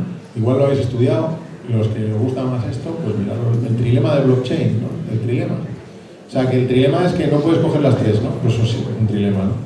Eso sería un trilema y un trilema. El trilema es que no puedes ser una red escalable, privada, completamente privada, ¿vale? Escalable, privada, inmutable. La inmutabilidad, la escalabilidad y la privacidad.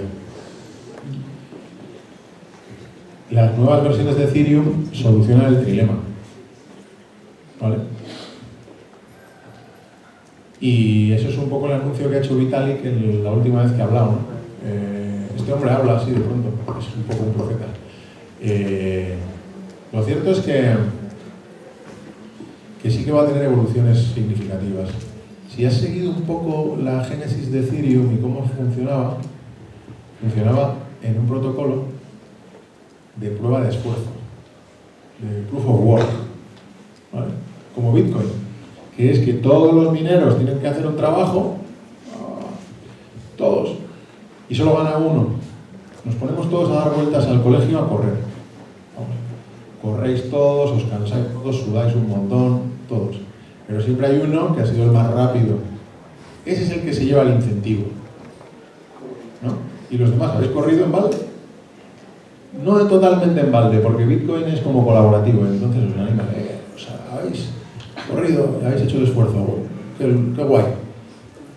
El 51% de vosotros ha llegado a la misma solución del problema criptográfico, con lo cual la transacción se da por buena. Eso se llama el protocolo de consenso, ¿vale?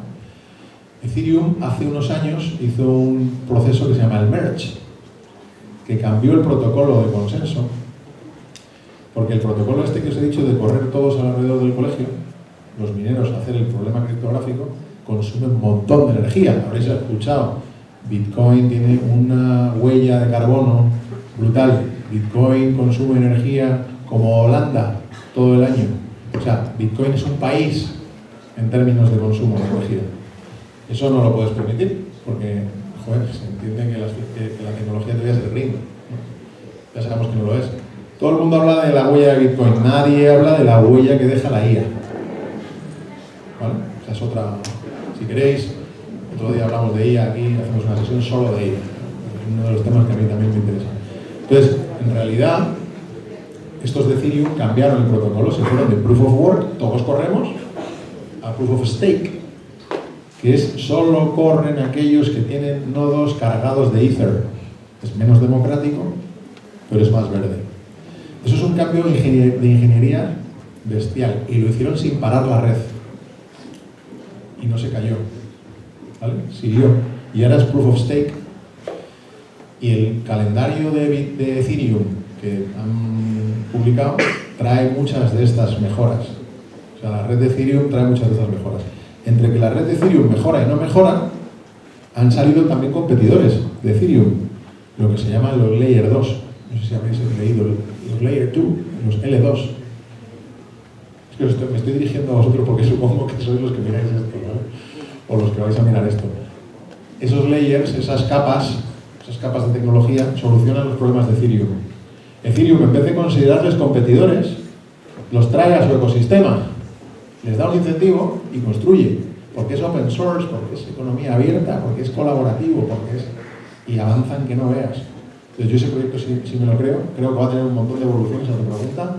Creo que la red se va a hacer cada vez más perfecta y cada vez más pensando en ese superordenador que está en la cabeza de Vitalik, ese supercohete espacial, lo ha dicho alguna vez, ¿sabes? Un supercohete. Y a tu pregunta, sí, creo que el futuro es por Ethereum, pero tampoco os pongáis a comprar Ethers según salís por la puerta. Bueno, o hacerlo si queréis, pero no es consejo de inversión. Eso es lo que me creo, yo me lo creo. Pues lo que decías de las stablecoins, eso de que se están usando cada vez más. Entonces, en el futuro a lo mejor vamos a encontrar un centro comercial y los precios se van a poner en varias divisas. A lo mejor un cartel de esta cuesta 5 euros, tanto de esta moneda, tanto de la otra. Muy buena pregunta esa. Es que lo he explicado un poco mal. Las stables son iguales que las divisas que tenemos en nuestros bolsillos. Lo único que están tokenizadas. Pero el USDC o el USDT, estas que hay por ahí, son ecuacionan 1 a 1 un dólar. O sea, el precio no va a ser distinto porque son 1 a 1.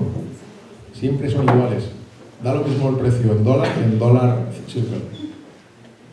Da igual. Y da igual el precio en euros que en una stablecoin denominada en euros. Porque en realidad, por lo que os he explicado, ¿qué hay detrás del euro? Del Banco Central Europeo. El billete de 5 euros, ¿qué es lo que tiene? ¿Qué es lo que contiene? Tiene que vale 5 euros porque lo dice el Banco Central Europeo, porque tú te crees que tiene guardados 5 euros en una reserva. ¿No? Más o menos. Los 5 euros de billete. Los de billete son los de Banco Central. Y los 5 euros que tienes en la cuenta de Caixa, esos no tienen 5 euros guardados. Esos tienen el balance de Caixa detrás. Siempre tienen un respaldo. La stablecoin, cuando la tienes, lo que tienes es un respaldo 1 a 1, ¿vale? Guardado en una caja. Te lo tienes que creer. Y esa va a empezar a ser usada para pagar cosas. Va a haber comercios que te la aceptan. ¿Por qué es mejor pagar en stable que en dinero del normal? Pues en una economía como la nuestra, en donde todo el mundo cobra y paga razonablemente bien, no se ven los beneficios. Pero en una economía en donde tienes una divisa, pongamos el caso en Latinoamérica, una divisa que se devalúa, una divisa que tiene inflación, una divisa que no fluye bien, los medios de pago no están bien finos, no están bien montados, que hay una inflación bestial, el comercio te va a incentivar a que le pagues en stable, porque se la puede ir a cambiar por $1. Imaginaos Venezuela, que está de moda, ¿vale? En Venezuela, ¿qué pasa? Bueno, pasan mil cosas, ¿vale? Pero ¿qué pasa con el dinero? Que los individuos venezolanos, los venezolanos que viven dentro del país, no pueden tener dólares americanos, está prohibido, los tienen controlados, hay una agencia que controla eso. Esas personas, en vez de tener el bolívar, que es una divisa volátil, inestable, y que cualquiera sabe lo que va a ocurrir con ella mañana, prefieren tener stable. Y se abren un wallet de stable y las compran. Y tienen dólares sintéticos. Dólares que no son de la Reserva Federal, sino que son de un emisor que te dice que eso es igual que un dólar sintético. Por eso están teniendo tanta potencia. Porque es la manera de tener dólares sin estar sujeto a un control de un Estado. Y además esos dólares se pagan desde un wallet to wallet.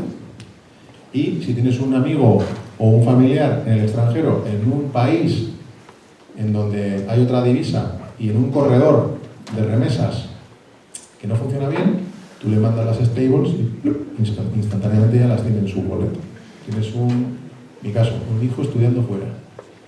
Pagarle con las divisas tradicionales es tiempo, es costes y es incertidumbre. Con una stablecoin no hay incertidumbre, el coste es muy pequeño, ¿vale? Y la instantaneidad es absoluta. Por eso es por lo que efectivamente el stablecoin estaba funcionando muy bien.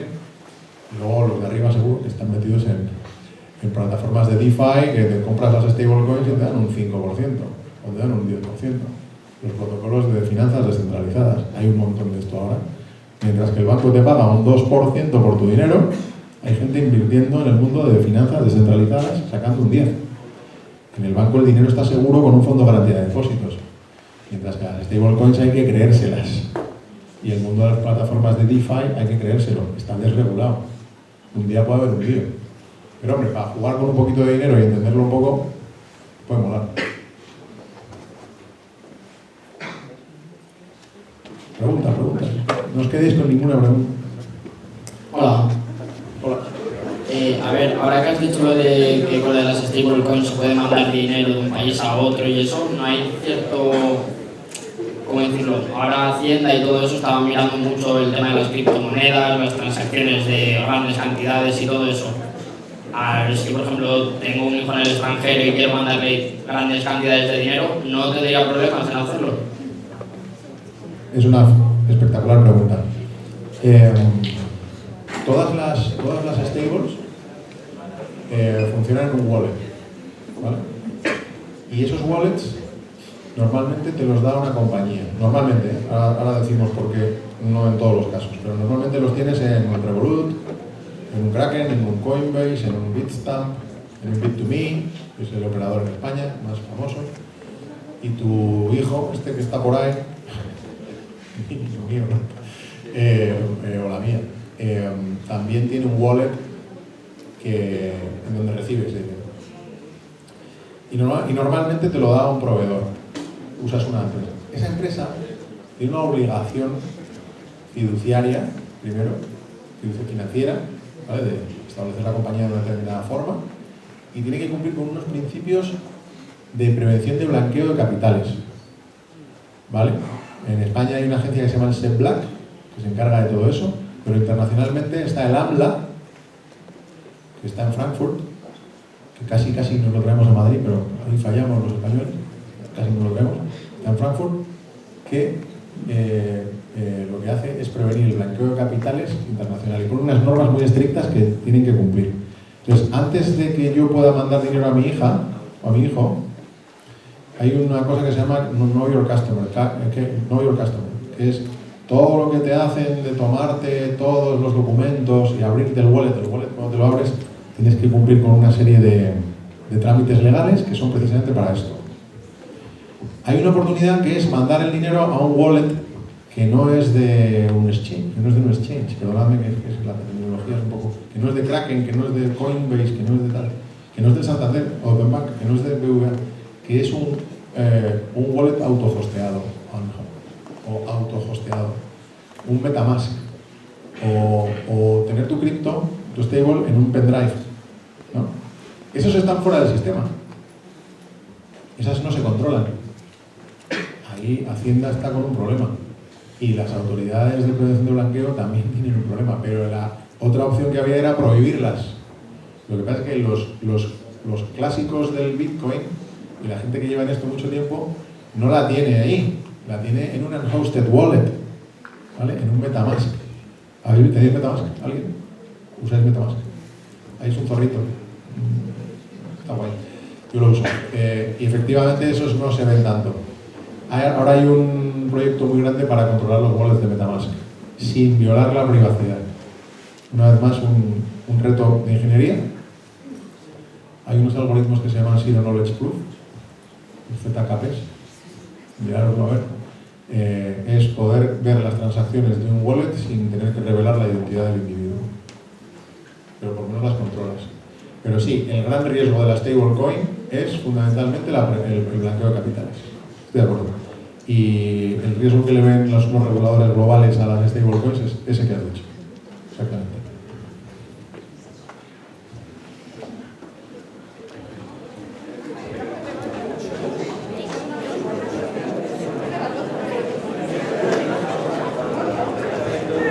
¿Tenéis alguna pregunta más? ¿Alguno? Sí, mira, por aquí.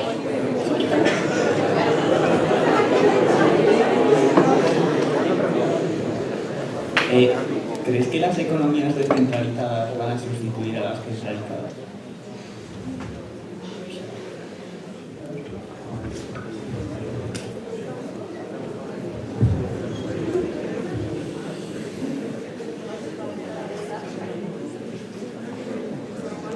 Me hace dudar especialmente las economías.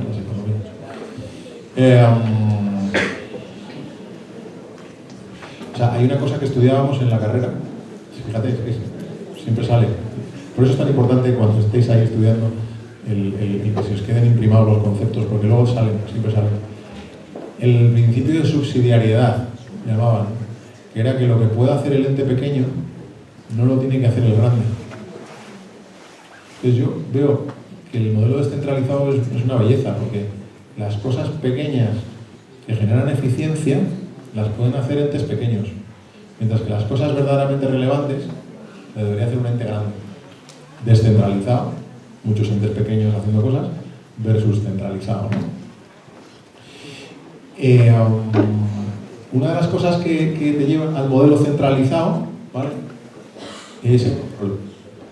Controlarlo bien. El control, está muy de moda el control de la identidad. En breve vais a tener un DNI electrónico, ¿vale? O sea, el que esté falsificando el DNI para entrar en sitios, que sea menor, por este lado, más. Esto ya no vais a poder hacerlo cuando llegue una norma que se llama EIDAS 2 en Europa, ¿no? Que vais a tener un wallet de identidad que va a decir quién es usted, qué es usted, cuántos impuestos paga, ¿tiene usted el carnet de conducir? ¿Sí o no? ¿Qué grupo sanguíneo?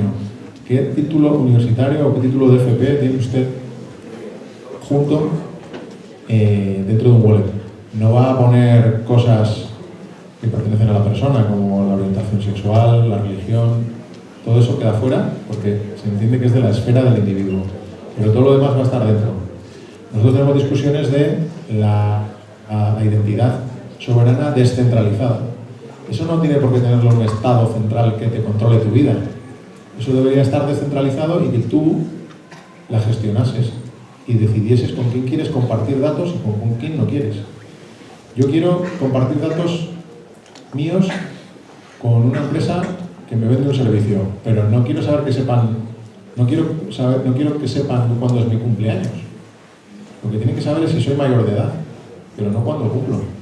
Porque luego me están dando la tabarra y me mandan un mail, o me mandan un SMS de mi cumple y tal. Eso pertenece a mí. Yo decido si lo quiero dar o no lo quiero dar.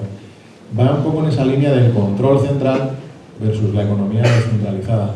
Yo creo que el blockchain trae la oportunidad de la economía descentralizada y pega muy bien con el carácter de nuestro país. Nuestro país adolecía mucho de centralización, sin ánimo de hacer política una vez más. Creo que España es un país descentralizado. 17 comunidades autónomas, más 2 ciudades, 19, 2 ciudades autónomas también. Y por eso blockchain en España ha tenido mucha pegada, porque es una economía descentralizada, es una tecnología descentralizada que va muy bien para una economía descentralizada, ¿vale? Y luego tiene la capacidad de unir bases de datos. Es decir, que soluciona también los problemas de la descentralización. La descentralización también trae problemas. No tiene por qué ser buena per se, ¿vale? Por ejemplo, ¿tiene sentido que en España las fuerzas y cuerpos de seguridad del Estado no se hablen entre comunidades autónomas? No tienen bases de datos unificadas. O sea, los malos, los delincuentes, tienen un sitio perfecto para hacer sus cosas, porque hacen una cosa en una comunidad autónoma y en la otra no lo sabes. Y tienes las policías autonómicas, que no se hablan, ¿vale? Mossos de Escuadra, Ertzaintza, Policía Nacional, Guardia Civil, hay un montón. Eso debería estar unificado. Se puede unificar con blockchain. Es una de las cosas que estamos haciendo en Alastria, por ejemplo. Pero yo sí creo más últimamente, no sé por qué, creo que tiene que ver con que uno va creciendo y tal, en la economía descentralizada, sobre todo por una cuestión de eficiencia. Entonces, te he dado una respuesta que tú te has quedado flipando, ¿no? Pero en realidad, y más elaborada igual de lo que tal, porque mejor hubiera sido decir, sí, creo en... No, me parece que me gusta a mí siempre construir tesis. Cuando os pregunten algo, no tiréis, como dicen en Estados Unidos, dicen shooting from the hip, que es tirar desde la cadera. Es decir, pues yo pienso que construye tesis. Haces un poquito de tesis, miras un poquito de libro, preguntas a algún experto, y luego te haces tu propia idea, Por eso yo tengo intentado responder de esta forma. Creo que sí, pero te lo he justificado. Creo que es más eficiente.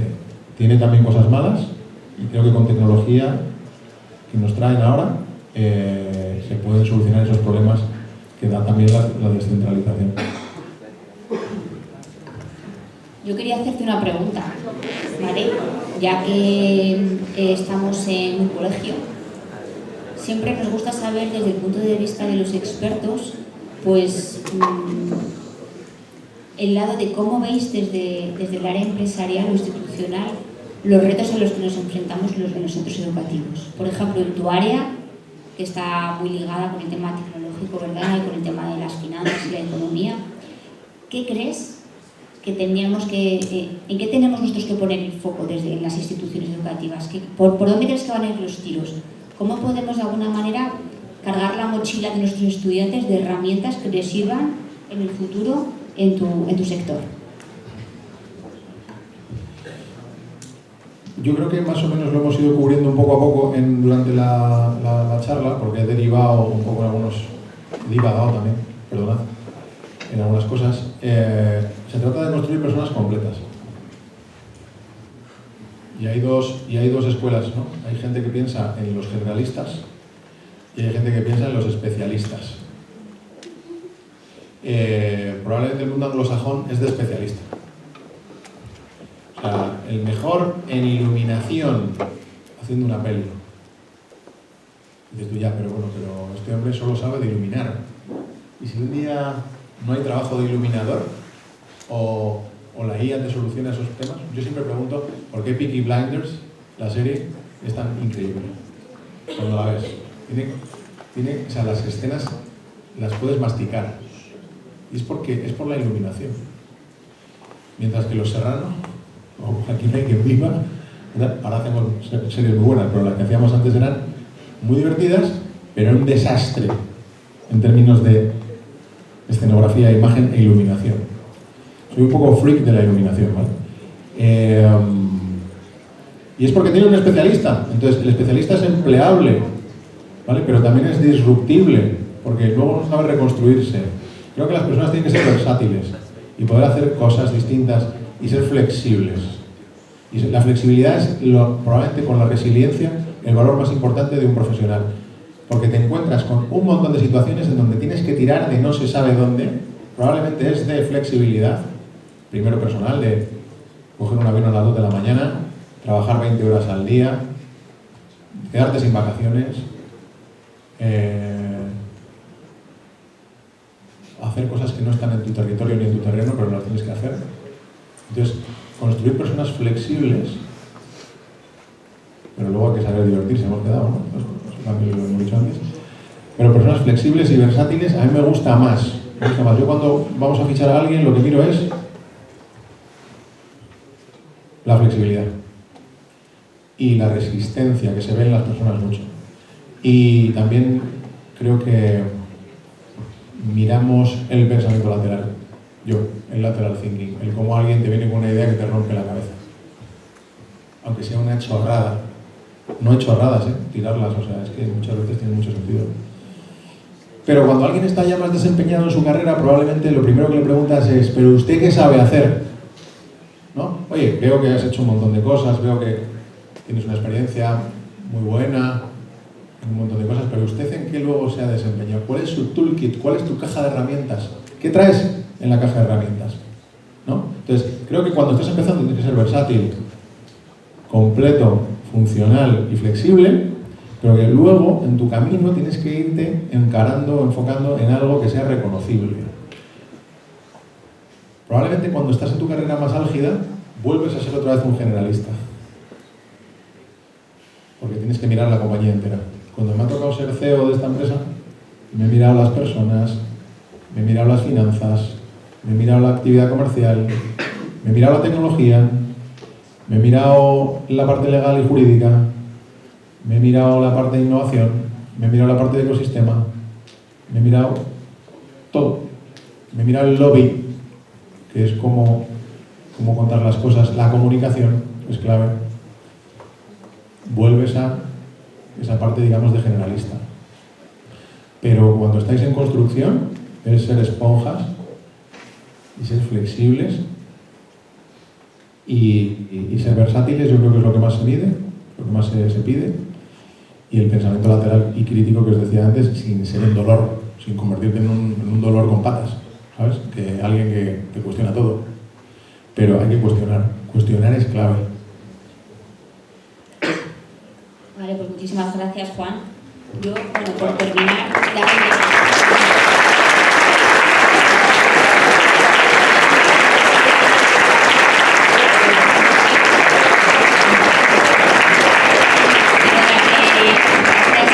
en mi nombre y por supuesto en el nombre de todo el colegio, que nos hayas dedicado este tiempo. Yo quiero poner un poco, estaba ya apuntando algunas ideas, pero bueno, no las voy a decir porque ya son muchas y ya nos estamos extendiendo. Pero bueno, un poco en resumen, creo que esta sesión de hoy ha estado a la altura de una clase, por ejemplo, del IES. No sé si conocéis esa institución. Pues una de las escuelas de negocios pues, más influyentes y más importantes que tenemos, ¿no?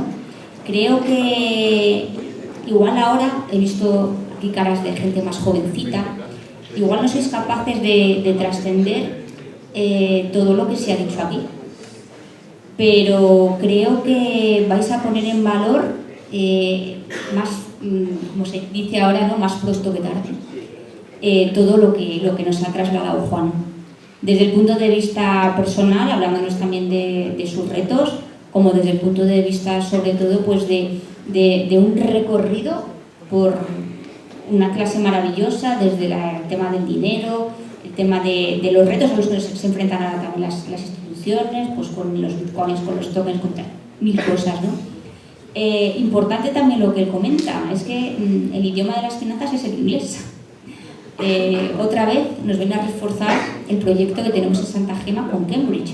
Muchos de vosotros, de los estudiantes de FP, sabéis que este año lo hemos puesto en funcionamiento, la obligatoriedad, ¿verdad?, de certificar los niveles con todas las ayudas que tenéis a través de las plataformas, por supuesto para luego la internacionalización que hacemos a través del Erasmus, en FP también.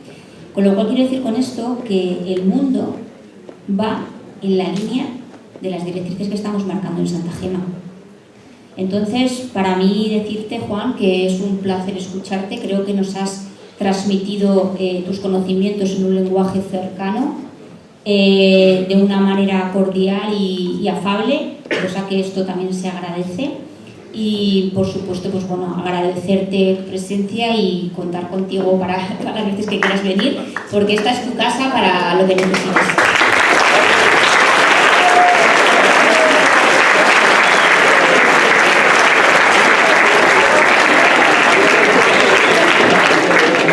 Si alguien